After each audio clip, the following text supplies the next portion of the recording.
गरम है मैदानी सियासत। मेरे खिलाफ साजिश हुई है, झूठ बोला। कौन है कौम और मुल्क की जरूरत? किसने की आइन से बगावत? जहर पिलाया गया, शहीद किया गया। इन्होंने मुझे यहाँ किडनैप किया हुआ है, जबरदस्ती रखा हुआ है।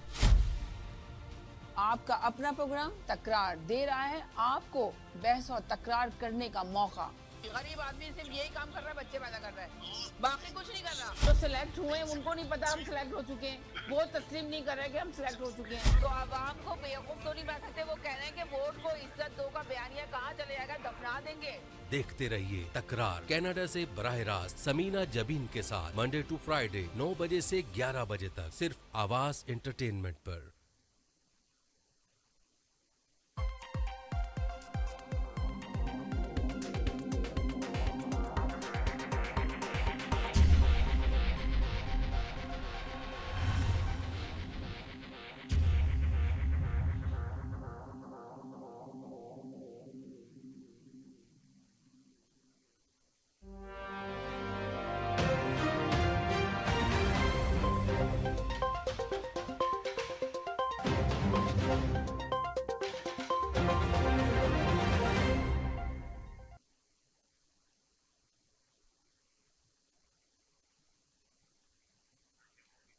अस्सलाम वालेकुम नाज़रीन, देखते आपको सुनते गानों को समीना का सलाम। खुशियों के रंग समीना के संग। जैसे कि आपको पता है खूबसूरत प्रोग्राम हम आपके लिए कराते हैं तकरार, और आप देखते हैं अपने चैनल आवाज इंटरव्यू में। देखते हैं हमेशा की तरह कहते हैं मिलाइए अपनी आवाज हमारी आवाज के साथ, हम पहुंचाएंगे आपकी आवाज बहुत सारे लोगों तक।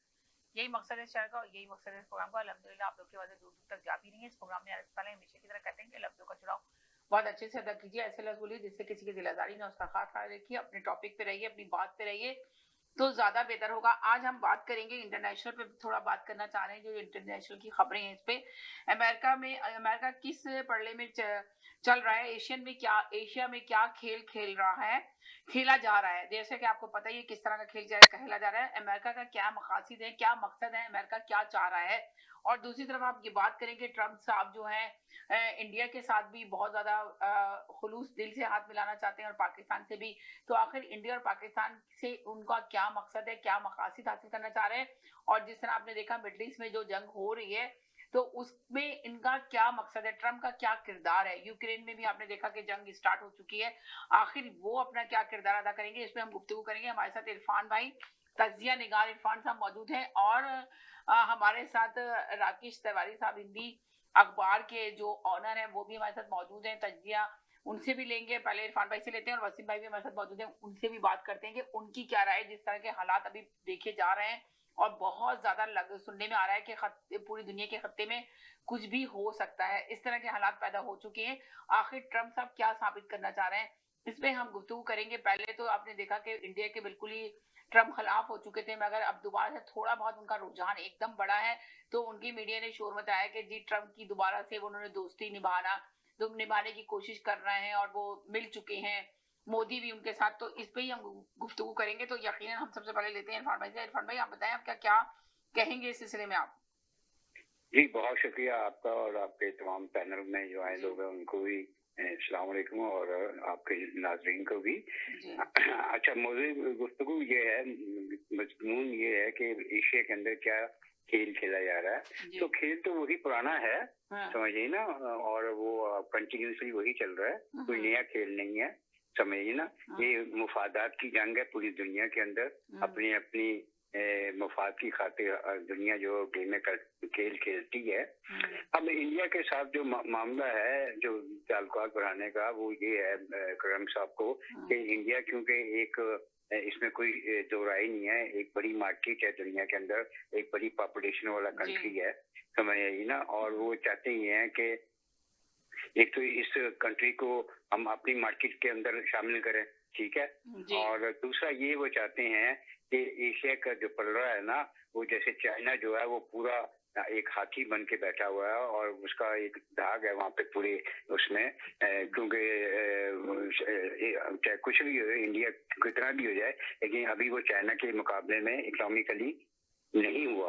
तो अब वो ये चाह रहे हैं कि ये इस खेल में इंडिया को भी जो है वो स्टैंड बाय रखें चाइना के खिलाफ, और पाकिस्तान से जो उन्होंने मफाद लेने थे, पाकिस्तान तो ऑलरेडी मैं समझूंगा कि वो जमहूरियत चलते चलते बीच में फिर फौज की जो एंट्रेंस आती है और वो जो एंट्री मारती है और फिर वो अपना करती है। अब जैसे आसिम मनी जो है वो मिल के आए हैं अमेरिका में, समझ आई ना, ट्रम्प से लंच के ऊपर, अब दोबारा वो पर तोड़ रहे हैं वहाँ जाने के लिए।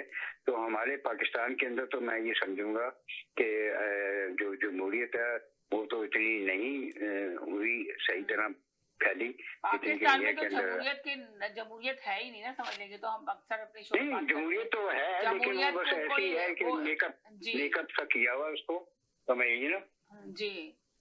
जमहूरियत का कोई ऐसा वो है नहीं। हेलो, आपकी लाइन ड्रॉप वो हो गई है, होल्ड पे चली गई है जी। हेलो हेलो हेलो जी जी जी जी, वो बाइक में कट गई थी, बाद में कट गई थी। जी जी जी, मकसद ये है कि अब ये मार्केट को बनाना है और क्या कहते हैं अपना ग्रैब करना है। तो मार्केट जो है वो इंडिया की, इसमें कोई दो राय नहीं है कि बहुत बढ़िया है, एक तो होल्ड कीजिए बीच में। जी जी जी जी, तो मसला यही है ना कि अमेरिका की मार्केट, आपने सही कहा, बहुत बड़ी है। और अमेरिका जो इस वक्त ट्रम्प जो गेम खेल रहा है वो लोगों को समझ में आना चाहिए कि किस तरह का गेम है, किस तरह के गेम वो खेलने की कोशिश कर रहा है। अब आप सोचिए, पाकिस्तान को भी बहुत ज्यादा उन्होंने जो है ना, पाकिस्तान के साथ भी बहुत कम करने की कोशिश की है कि पाकिस्तान को वो पता नहीं क्या क्या दे देंगे। पाकिस्तान के पास, इंडिया के पास तो समझे टेबल पे रखने के लिए बहुत कुछ है जो ट्रम्प समझ रहे हैं। जिस तरह ट्रम्प ने दोबारा से अपना झुकाव दिखाया इंडिया के साथ, तो आप अंदाजा लगाएं कि पाकिस्तान क्या रखेगा उनके साथ टेबल के ऊपर। मेन मसला ये है, ये सबसे ज्यादा सोचने बात है कि अगर फर्ज करेंगे पाकिस्तान को बड़ी उम्मीद थी कि बादनियात जो है वो ट्रम्प साहब ले रहे हैं और इतना रुपया, अरबों रुपया वो देंगे पाकिस्तान को, तो पाकिस्तान बड़ा खुशी मना रहा था ये वो। मगर अब आप सोचें कि पाकिस्तान के आप हालात देख रहे हैं ना कि क्या हालात हैं, तो पाकिस्तान के पास क्या प्रेजेंट करने की चीजें रखी हैं, मौजूद हैं पाकिस्तान के पास, जो जब ट्रम्प साहब बैठेंगे, आपको पता है ट्रम्प एक बिजनेसमैन आदमी है, तो एक पॉलिटिशियन के साथ साथ एक बहुत बड़ा बिजनेस माइंड रखता है, बिजनेस का दिमाग उसके पास बहुत है, बिजनेसमैन है, वो अपना फायदा देखता है। तो पाकिस्तान उसको क्या देगा, और इंडिया को तो उसको पता ही है कि क्या लेगा इंडिया से और क्या देगा, इसी वजह से इसका देखिए मैं आपकी बात कर रहा हूँ कि बहुत बड़ा बिजनेसमैन है और बहुत बड़ा फायदा देख रहा है। ये कोई पर्सनल कंपनी नहीं है अमेरिका कि वो उसका फायदा देख रहा है, ये एक मुल्क का नाम है और ये 100% का नाम है। मगर हम एक प्राइम मिनिस्टर जो आपने देखा नहीं, ट्रम्प साहब जब आए थे तो ट्रम्प साहब ने तो पूरी दुनिया पे हुकूमत करने की कोशिश की थी, करने की कोशिश कर रहे हैं और अभी भी कर रहे हैं। आप सोचिए, वो चाह रहे थे कि मैं सिर्फ अमेरिका का प्राइम मिनिस्टर नहीं बनूंगा, मैं पूरी दुनिया का बनूंगा। और अब इससे हम ये हकीकत से मुंह नहीं छुपा सकते कि अमेरिका जो है एक पावरफुल मुल्क है और एक बड़ा मुल्क है। जी क्या कहेंगे? तहारी साहब से पूछिए, मुझसे नहीं, आप ही से पूछिए। तहारी साहब तो की लाइन ड्रॉप हो गई है, मैं उनको कांटेक्ट करने की कोशिश करी पर वो ड्रॉप हो गए, तो मैं वसीम साहब भी हैं मेरे हाल में। तो आप ऐसा करेंगे, वसीम भाई से बात करते हैं। वसीम भाई क्या कहेंगे आप? जी वसीम भाई। जी देखिए, जहाँ तक अमेरिका का ताल्लुक है, सबसे पहले तो मैं आपको ये बता दूं कि अमेरिका है ना, अमेरिका के अंदर अमेरिका का नाम कोई एक प्रेसिडेंट का नाम नहीं है, उनकी पॉलिसी सेम रहती, चाहे उनका आने वाला सदर कोई भी हो जी, उनकी अपनी पॉलिसीज रहती है। लेकिन साथ साथ आप ये भी देखें कि जब डोनाल्ड ट्रंप आए थे तो उनका नारा क्या था कि आखिर मैं दुनिया में अमन पे लेकर आऊंगा, मैं लोगों की जंगें खत्म कराऊंगा, मैं ममालिक की। लेकिन उनकी पॉलिसी से इस वक्त इंटरनेशनल ममालिक को तो छोड़ दें आप, उनकी अपनी आवामी उनसे बड़ी नाला है।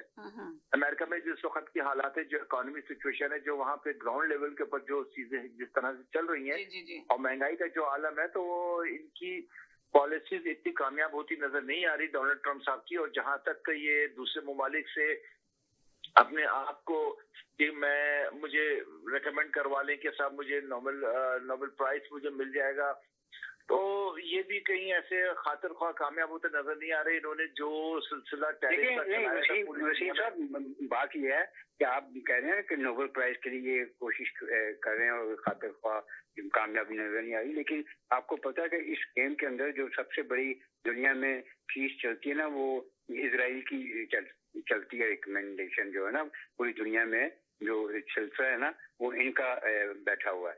तो मकसद है कि आपने भी सुना होगा खबरों में माजी में कि इसराइल ने ऑलमोस्ट इसको रिकमेंड कर दिया हुआ है नोबेल प्राइज के लिए ट्रम्प को। नेतन्याहू ने, और बकायदा ये ऐलान में कहा है कि हाँ ये इस काबिल है कि इसको नोबेल प्राइज दिया जाए क्योंकि इसने 2 जंगों को रुकवाया और अमन के लिए किया है। तो आपका क्या ख्याल है कि अभी ये आपको नजर नहीं आता कि ये नोबेल प्राइज ले सकता? देखिए इसकी आप रिकमेंडेशन जी बोले जी। अगर इसराइल ने रेकमेंड किया इनको नोबेल प्राइज का, तो इसराइल को तो करने दीजिए। इसराइल और अमेरिका कोई अलग थोड़ी है, इसराइल और अमेरिका तो एक है। जी। और जहाँ तक इसराइल के किरदार की बात कर रहे हैं, तो इसराइल के किरदार की जो भी इस वक्त सूरत हाल है, उसका तो आपको शुक्रगुजार मुसलमान ममालिक का होना चाहिए। उन मुसलमानों का शुक्रगुजार होना चाहिए कि जिन्होंने इसराइल की बालादस्ती को कबूल किया हुआ है, जो इसराइल की बालादस्ती को मानते हैं, जो इसराइल को पसे पर्दा उनके साथ गुडी उनके साथ ताल्लुकात भी रखते हैं, दोस्ती भी रखते हैं उसके मामलात को। और लेकिन उनकी इतनी हिम्मत नहीं है ये कहने की कि कहाँ पे सही है कहाँ पे गलत है। और आज आप देख लीजिए कि इसका असर आप देख लीजिए कि आपको याद होगा हजारों मरतबा इरफान भाई आप कह चुके हैं, दुनिया कह चुकी है, इंटरनेशनल लोग कह चुके हैं, मीडिया भरा पड़ा है, सोशल मीडिया भरा पड़ा है कि आपका जो इसराइल है वो ग्रेटर इसराइल की तरफ बनने के लिए जाएगा और ये अरबों की हलाकत है। और अरबों ने क्या करा? जी आप ये देखेंगे अभी जो आप देख रहे हैं मिडल ईस्ट के जो हालात हैं, अभी जो मिडल ईस्ट के हालात हैं उस पे भी थोड़ी नजर डालें ना कि आखिर ये क्या मिडल ईस्ट में जो अभी हुआ है, अपने देखा कतर पे जो हुआ है हमला किया गया, ज्यादा होगा समीना, ये कुछ भी नहीं हुआ, ये तो कुछ भी नहीं है। जी तो कुछ भी नहीं है। यानी कि खत्ते में बहुत ज्यादा आपको लग रहा है, दुनिया के खत्तों में बहुत ज्यादा इसके असरात पड़ेंगे, तो उससे फिर किस तरह निपटा जाएगा, किस तरह हालात को? अरे ये तो देखिए ये सारी चीजें लोगों को क्या पहले से पता नहीं थी? जिस वक्त ये फलस्तीन के लिए कदम उठाया था, फलस्तीन के ऊपर इसने मारा पीटी की थी, शुरू में हंगामा किया था, मारा पीटी की थी, तो क्या उस वक्त लोगों को पता नहीं था? पूरे इस्लामी ममालिक को 58 ममालिक आपके किसी के अंदर हिम्मत थी आवाज उठाए? जब ईरान के ऊपर ईरान ने उठाई तो थी आवाज, ईरान ने उठाई तो थी। हाँ, ईरान ने जब आवाज उठाई तो यही आपके बिरादर मुल्क इस्लामी सो कॉल्ड इस्लामी मुल्क क्या कहते थे कि साहब इन्होंने तो माचिस की तीलियां फेंकी है, इन्होंने तो कोई ऐसा बम नहीं फेंका, इन्होंने तो कोई नुकसान नहीं पहुंचाया, ये तो अंदर से एक है, पसे पर्दा ईरान और इसराइल एक है, दोनों भाई हैं। एक साथ तो यहाँ तक कह रहे थे कि जिंदगी में मेरे ऊपर जूता फेंक देना, अगर ईरान इसराइल के ऊपर हमला करते मैं तो आज तक उनको ढूंढ रहा हूँ वो कहाँ चले गए। आपने ये क्या स्टेटमेंट लोगों के सुने नहीं? जब ईरान के ऊपर और ईरान के क्या था, खुमैनी साहब ने क्या कहा था कि आज जो तुम लोग देख रहे हो ये तो कल आग लेके तुम्हारे घरों के दरवाजे तक आएगा। आज कोई आज कतर में पहुंच गया। कतर कौन सा मुल्क है? ये वही मुल्क है जिसने अमेरिका को जहाज दिया, जिसने ट्रम्प साहब आए तो उनको तोहफे में जहाज दिया। सर उनको जहाज दिया, तोहफे में जहाज अता किया था कतर ने, और आज देखेंगे क्या हालत हुई है इसकी। तो आप क्या समझते हैं कि ये बाकी अभी सऊदी अरब हुए, यूएई हुए, बाकी मक्का तुबला कुवैत हुआ, क्या ये सब अमन में रहेंगे? आप भूल जाइए। 2025 का एंड आने वाला है, 2025 के एंड आने से पहले समीना ये जंगें फैल चुकी होंगी। और आप तो इसके ऊपर आप देख रही हैं अभी तो जो सबसे बड़ा तूफान दुनिया के सामने खड़ा है, जो अभी नजर नहीं आ रहा, जिससे का अफेक्ट आपको और हमें भी होगा। हम समझ रहे हैं कि ये वहां पर हो रहा है, हम अपना तैयार होकर अपने आराम से सारे काम करें, चलो जी हमारे कारोबार चल रहे हैं, गैस डालो। नहीं मगर आप ये क्या कह रहे हैं, कारोबार चल रहे हैं, यहाँ पे भी कारोबार, आप सोचिए कितनी बुरी हालत है यहाँ पे। स्मॉल बिजनेस बेचारा परेशान है, लोगों के पास पैसा नहीं है देने के लिए। स्मॉल बिजनेस वाला तो अपना रन ही नहीं कर पा रहा, जिनका थोड़ा बिजनेस चल रहा है, हालात तो दिन पे दिन जॉब्स नहीं है। जो बच्चा स्टूडेंट्स है जो पढ़ के यहाँ पे निकल रहा है, आईटी की जॉब, आईटी का पहले कितनी अच्छी जॉब्स होती थी, अब तो यहाँ के बच्चे परेशान है। आप सोचिए उनको जॉब्स नहीं मिल रही है, वो परेशान है, लोकल जॉब भी नहीं है, स्टूडेंट्स इतना आ गया है, वो अपनी जॉबों पे जा रहा है। यहाँ के हालात तो वैसे आपकी नजरों के सामने ही है, आप भी देख रहे होंगे, सुन रहे होंगे लोगों से बातें। देखिए वही मैं बता रहा हूँ ना आपको कि इसका अफेक्ट सबको होगा। यहाँ पाकिस्तान में अफेक्ट है। जो आने वाला जो एक और सबसे बड़ा जो तूफान है, जो अभी आपको और हमारी नजरों से पड़ता है, वो है फूड शॉर्टेज का। आप देखें यूक्रेन जो दुनिया की एक बहुत बड़ी सप्लाई चेन थी, जी बहुत दुनिया की सबसे बड़ी, वो खत्म हो गई है, बिल्कुल खत्म हो गई। उसके बाद क्या हुआ आप देख लीजिए, फूड की प्राइसेस कहाँ चली गई। उसके बाद दुनिया में सबसे ज्यादा जो फूड प्रोडक्ट एक्सपोर्ट करने वाला था वो था इंडिया और पाकिस्तान, एग्रीकल्चर कंट्री, जहां पानी और तूफान ने और सैलाब ने वहां मलियम ऐड कर दिया। 40% इस वक्त जो ज़रई जमीन है पाकिस्तान की वो ज़ेरे आब आ चुकी है, और इसी तरह 40% तकरीबन 40 से 45% हिंदुस्तान के अंदर। आप मुझे ये बताइए कि अगले साल इनके पास क्या होगा उगाने के लिए, सप्लाई करने के लिए, अपनी आवाम को खिलाने के लिए। आपको पता है इस वक्त कराची के अंदर आटे की शॉर्टेज हो गई है। ये नहीं महंगा नहीं हुआ, शॉर्टेज हो गई है। आप मुझे ये बताइए कि तो अभी पाकिस्तान से आए होगा ना, तो आप पाकिस्तान के हालात पे भी थोड़ी नजर डाल दें। पाकिस्तान को देखिए, पाकिस्तान को तो इस वक्त डिस्कस करना ऐसा है कि जैसे आप है ना बिल्कुल माइनर चीज की बात कर रहे हैं। मैं तो बात कर रहा हूँ, आपका प्रोग्राम में आज इंटरनेशनल बात हो रही तो उसके हवाले से कि इसका असर बहुत बुरा दुनिया के ऊपर आने वाला है, और ये बहुत जल्दी ठीक होने वाला मामला नहीं है। ये मामला बहुत खतरनाक तरफ चले गए, और अभी ये जो यूक्रेन का मामला है, रशिया का मामला है, आप देखिए आर्टिकल 4 इन्होंने एग्जीक्यूट कर दिया है आपकी नेटो कंट्रीज ने। आज जो यूनाइटेड नेशन में इनका इजलास हुआ है, आर्टिकल 4 एग्जीक्यूट हो गया। अगर आर्टिकल 5 एग्जीक्यूट हो गया तो आप ये देखिए दुनिया के 40 ममालिक मिलकर रशिया के खिलाफ जब खड़े होंगे तो क्या हालत होगी। आप ये कम समझती क्या?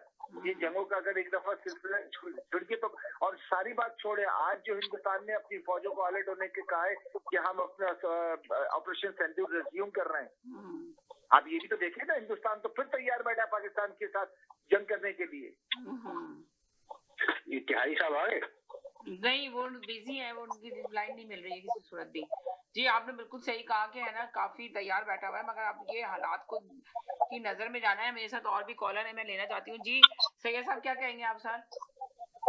देखिए, सबसे पहले बात तो हमें ये देखना पड़ेगा कि ये जो ऑपरेशन हुआ है जी, इसमें कतर को इंडिकेट किया गया था या नहीं इंडिकेट किया,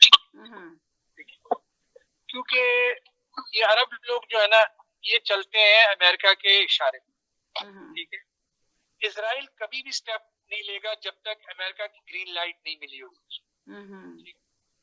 और मैं समझता हूँ कि अमेरिका ने ऑलरेडी दोहा को कॉन्फिडेंस में लेके ये काम करवाया है।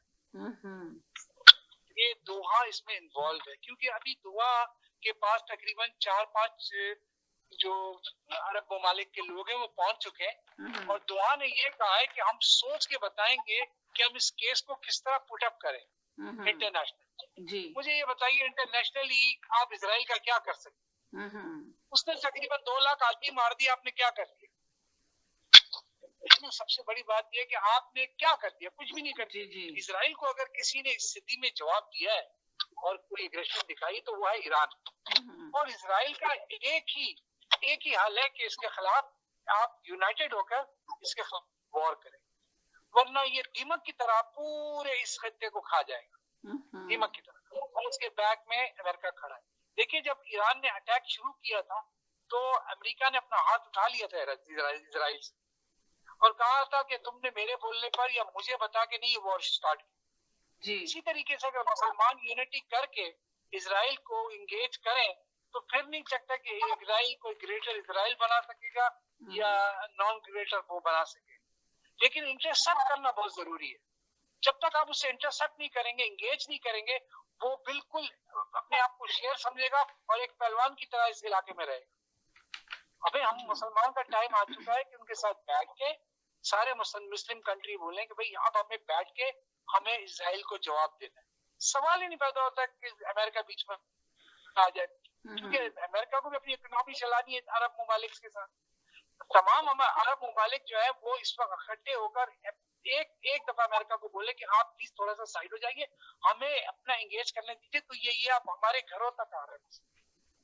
फिर आप देखें कि अमेरिका, क्योंकि अभी 2 ब्लॉक बन चुके हैं, रशिया का ब्लॉक अलग बन चुका है, अमेरिका का ब्लॉक अलग बन चुका है, यूरोप का ब्लॉक अलग बन चुका है। इस वक्त तो 2-3 ब्लॉक भी ग्लोबली बन चुके हैं। बिल्कुल सही कह रहे हैं, 2-3 ब्लॉक तो अलग ही बन चुके हैं। जी, किस ब्लॉक के साथ हम मुस्लिम कंट्रीज को जाके पार्टिसिपेट करना चाहिए उनके साथ और उनको इंगेज करना चाहिए? मेरे ख्याल यूरोपियंस जो है वो इस मामले में बिल्कुल न्यूट्रल है। वो कभी भी नहीं चाहेंगे इजराइल जो कर रहा है वो सही करो, क्योंकि आपके कई इजराइल यूरोपियन कंट्रीज ने फलस्तीन को एक्सेप्ट कर लिया एज ए कंट्री। फ्रांस ने कर लिया है, इंग्लैंड ने कर लिया है, जर्मनी ने कर लिया है, बेल्जियम ने कर लिया है, ये सारे मुल्कों ने एक्सेप्ट कर लिया है कि इजराइल एक मुल्क की तरह आना चाहिए। तो अब इस पर बहुत अच्छा चांस है कि ये इनके ब्लॉक्स में जाके एडवांटेज लें और इजराइल को इंगेज करें। अमेरिका के ब्लॉक में जाके आप इजराइल को कभी भी इंगेज नहीं कर पाएंगे, और रशिया में क्या तरफ जाएंगे तो अमेरिका आपके अगेंस्ट हो जाएगा। तो बेस्ट यही है कि आप इस वक्त यूरोपियन कम्युनिटी के साथ बात करें कि this is too much, now it's coming to our house. हो सकता है इसमें आपका कोई ऐसी कोई उम्मीद की किरण हो कि आप इन्हें इंगेज करने के बाद कुछ हो जाए। अगर आप इसे इंगेज नहीं करेंगे तो ये मसला आएगा, ये और बढ़ेगा आगे और इजराइल और भी शेयर हो जाएगा।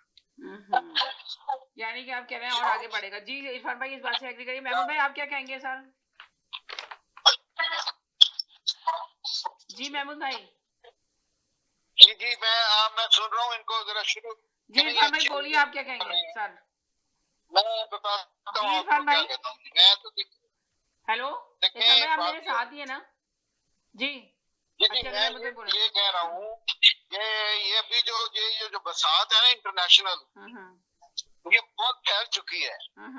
ये आप इसकी टाइमिंग नोट करें तो इस वक्त जो था, ये अभी एक हफ्ता नहीं गुजरा, चाइना की बल्ले बल्ले हुई थी। चाइना की टेक्नोलॉजी इनसे बहुत सुपीरियर है, इनकी फलां चीज बहुत सुपीरियर है। ये भूल जाए अमेरिका भूल जाए कि अब ये सुपर पावर है। ये वो वाला सिस्टम जो थी ना, जो एक जियो पॉलिटिक्स में वो खत्म हो गया कि एक ही कंट्री की तरह। जी। तो वो एक बहुत बड़ा माहौल बना था, जो कि किसी भी सूरत ये कि देखें, ये दुनिया को कितने 200-300-400 साल से ये रूल कर रहे हैं। ये लोग किसी सूरत बर्दाश्त नहीं करेंगे। जिनके बैंक हैं खरबों रुपया है, एक स्कीम के तहत ये दुनिया के ऊपर इन्होंने कब्जा किया हुआ है कि all of a sudden Asia से लोग उठे भूखे नंगे, जिनके पास अभी पैसा आया है। चाइना के अलावा तो उस ब्लॉक में सारे भूखे नंगे ही है ना बेचारे, जो जंगों से और चावलों से चावल को तरसा करते थे। जी तो थोड़ी कंबोडिया, वियतनाम, फलाना धमाका, अभी उनको थोड़ी सी होश आई।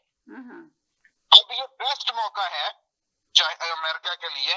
अगर अमेरिका की जगह पे मैं होता तो बिल्कुल यही करता कि चाइना को किसी तरीके से एंगेज किया जाए किसी न किसी वॉर में।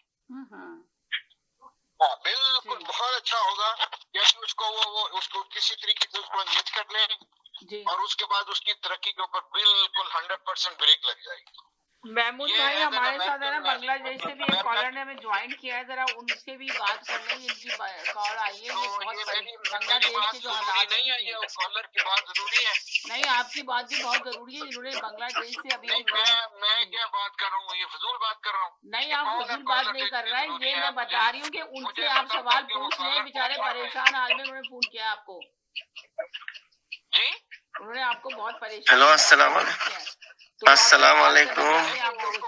होल्ड करें वो भी। अच्छा एक सेकंड के होल्ड करें सर, आप होल्ड करें, वो उनको बात अगर उनकी बात इतनी इम्पोर्टेंट है तो होल्ड कर लेना। जी वो तो बेचारे अपनी रिक्वेस्ट लेकर आए आपसे। जी बोले। जी मैं ये कह रहा हूँ कि ये एंगेज करेंगे तो वो ब्रेक लगाएंगे। वो जो इमेज बन रहा था पाकिस्तान का थोड़ी देर के लिए बना है, चाइना का बना है, उसको ये डैमेज करेंगे, उसकी तरक्की के ऊपर ब्रेकें लगेंगी और यही तरीका है।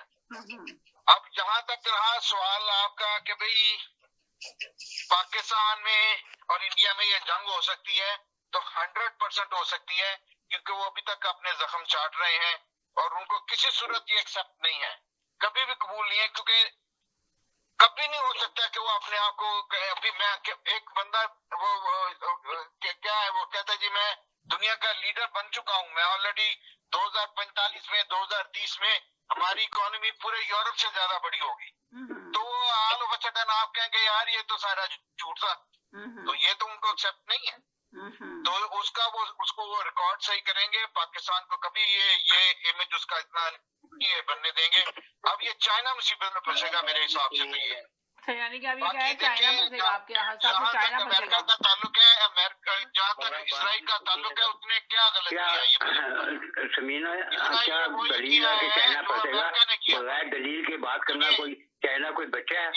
चाइना आपको पता है कि उसकी मार्केटिंग सही वही आप कह रहे हैं कि चाइना कोई बच्चा नहीं है, चाइना एक बहुत पावरफुल मुल्क है, उसकी इकोनॉमिक तो बहुत तरक्की करी है, पूरे दुनिया के अंदर उसकी प्रोडक्ट जा रही है, वो तो उसका तो माइंड सेट हुआ है जी। उसका असला भी, उसकी इकानमी भी, बिल्कुल आपने सही कहा कि वो तो उसकी तो इकोनॉमी भी बड़ी है, तरक्की बड़ी है। वो कोई इराक या वो क्या कहते हैं, वो ऐसा कोई छोटा कंट्री नहीं है, छोटा कंट्री नहीं है वो, चाइना बहुत बड़ा कंट्री है और उसका दिमाग भी बहुत बड़ा है और उसका तो उस तक पहुंचना तो बड़ा मुश्किल है। मैं बात कर रहा हूँ, आप बीच में 2-3 बंदे और ले आए हैं, ये क्या तरीका है यार? अरे आप बात करें, आप क्या यहाँ पे सजर लगे हुए हैं?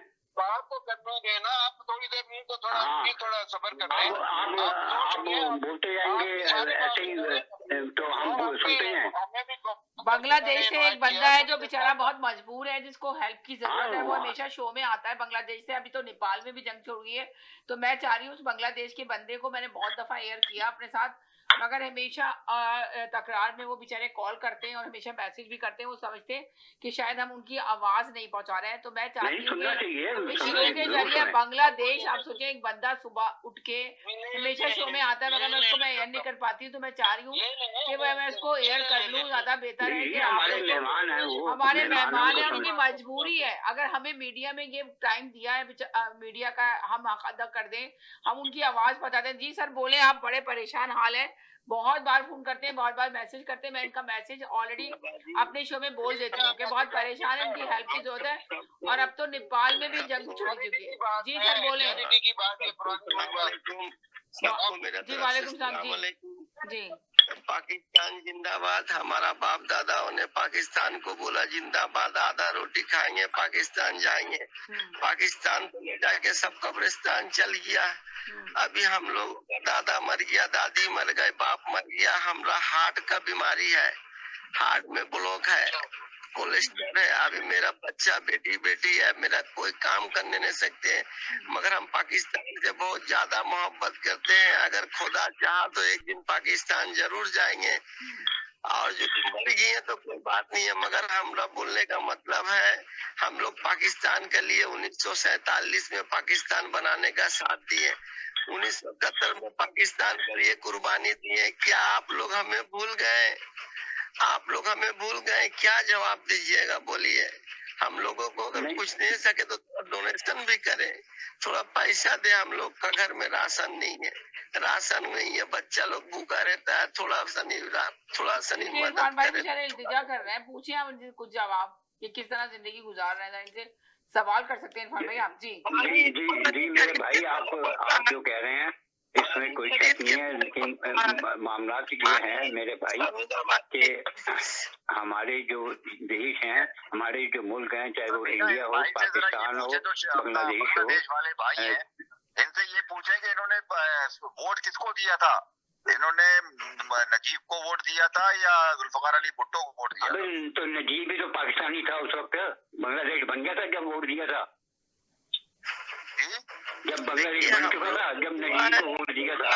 पाकिस्तान में अमन फैला रहा है। बांग्लादेश का लीडर कौन है? बांग्लादेश का लीडर कौन है? पाकिस्तान ठीक रहेगा तो हम लोग ठीक रहेंगे। पता नहीं नहीं, पाकिस्तान तो गया, पाकिस्तान की गाड़ी तो मुक गई भाई। पाकिस्तान में अभी जो सब चल रहा है, अल्लाह उसको बचाए, अल्लाह हर मुसीबत हर परेशानी से पाकिस्तान को बचाए, पाकिस्तान का आवाम को बचाए। मगर आप लोग हम लोगों के लिए भी दुआ करो भाई, कनाडा वालों के लिए भी दुआ करो, हम लोगों को भी अल्लाह मुसीबत से बचाए। कम से कम हम लोगों का खाने का पैसा तो दीजिए। हम तो कम से कम हमें थोड़ा राशन का पैसा दिए, एक महीना का राशन का पैसा दिएगा तो हम लोग चल जाएंगे। हम लोग क्या करेंगे अब? हम लोग का तो बाप दादा मर गया। टॉपिक तो मेरा यही है कि ये जो अभी हालात खराब है, इंटरनेशनल हालात पे बात की जा रही है, जो हालात खराब है उस पे गुफ्तगू हो रही है। ये बेचारे हमेशा रोज फोन करते हैं, तो मैंने सोचा आज मैं इनकी आवाज पहुंचा दूं। आप सर अपना ना वो दे दें, अपना वेबसाइट दे दें, अपना नंबर दे दें, ताकि जितने लोग देख रहे हैं, अगर जो भी इनकी हेल्प कर सकता है, जितने भी इस शो को देखते हैं, जिनके घर में भी टीवी खुला है और देख रहे हैं इस शो को, तो प्लीज इनकी हेल्प करें, इनकी मदद करें। बांग्लादेश में ये बहुत मजबूर है, आप इनसे डायरेक्ट कॉन्टेक्ट करें। मैंने इनको एयरपेड लेने का मकसद ये कि आप हमें नहीं भेजे पैसे, हमें नहीं चाहिए पैसे, आप इनको डायरेक्ट भेजिए। आप अपना नंबर सर बता दें, फिर आपको मैं ड्रॉप करती हूँ ताकि मैं कंटिन्यू अपना शो करूँ। तो नंबर बता दे सर अपना। 0170088 0170088 0088 दोबारा बोले नंबर अपना। 0088 01712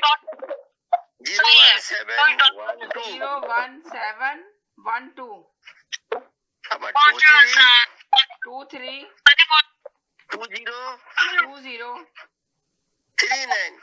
2039। चले भाई, आप जितने भी लोग सुन रहे हैं तो उनका नंबर लिख लें, प्लीज नोट कर लें। 008801712623 इस पे आप इनसे कांटेक्ट करें डायरेक्ट और इनको इनकी हेल्प करें जितना भी आपसे हो सकता है। बहुत शुक्रिया, thank you so much sir, thank you. बाजी आप उससे नाराज मत होइएगा, आपको परेशान करते हैं, आपका छोटा भाई है हम। नहीं कोई बात नहीं, क्योंकि आपकी मजबूरी है, अल्लाह ताला हमें अगर इसका जरिया बनाया, वसीला बने हम, तो आपकी मदद हो सके। बहुत शुक्रिया, अपना ख्याल रखें। मैंने नंबर आपका बोल दिया है, जिसको भी कांटेक्ट करना है डायरेक्ट कांटेक्ट करें, उनकी हेल्प करना चाहते हैं करें। बड़ी बड़ी एनजीओ है जो इस तरह के काम करती है, वो भी इनको बढ़ चढ़ के हिस्सा लें, उनकी मदद करें। बहुत शुक्रिया, thank you so much sir.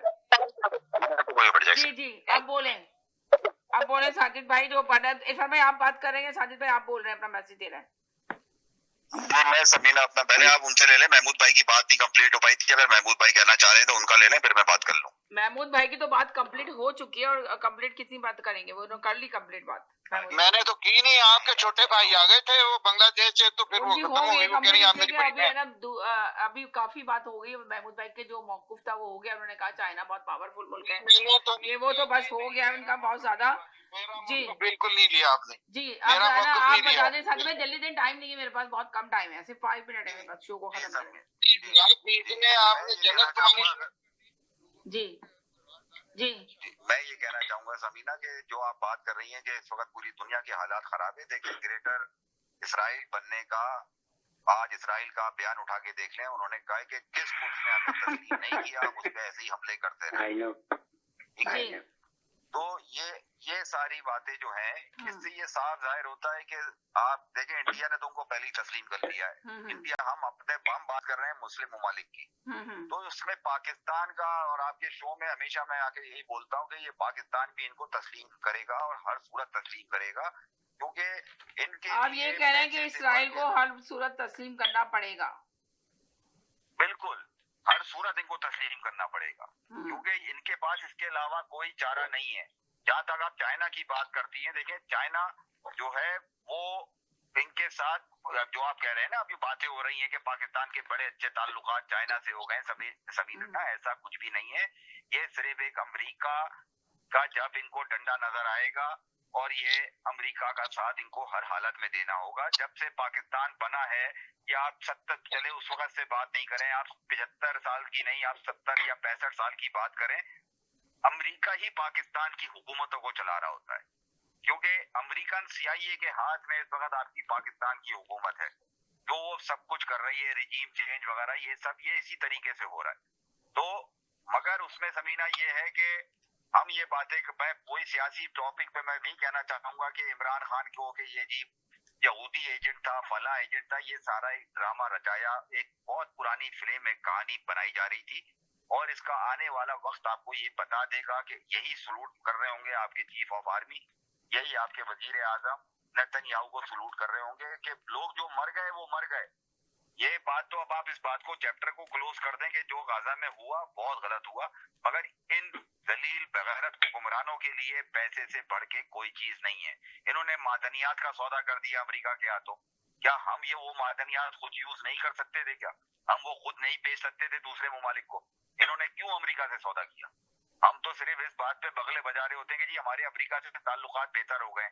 आप ये बात, अगर आपके पास भी रिपोर्ट आई होगी कि डोनाल्ड ट्रंप ने साफ साफ कह दिया कि जी जो मोदी को मैं अकेला नहीं छोड़ सकता, हमारे इंडिया से बहुत पुराने ताल्लुकात हैं, सही है, जी याद हाँ, होगा ये कि वाली हम खबर लोग तो बड़े मेरे पास भी आई है, जो आप बता रहे हैं कि मैं मोदी को अकेला नहीं छोड़ सकता, हमारे मीडिया से बहुत पुराने ताल्लुकात हैं। और सब लोगों ने ये कहा कि मोदी और ट्रम्प की जो दो बेस्ट फ्रेंड की कहानी थी वो दोबारा से उभर के सामने आ गई है। दोनों बेस्ट फ्रेंड ने एक दूसरे के साथ समीना, हाथ ये एक मिला लिया नेक्सस है।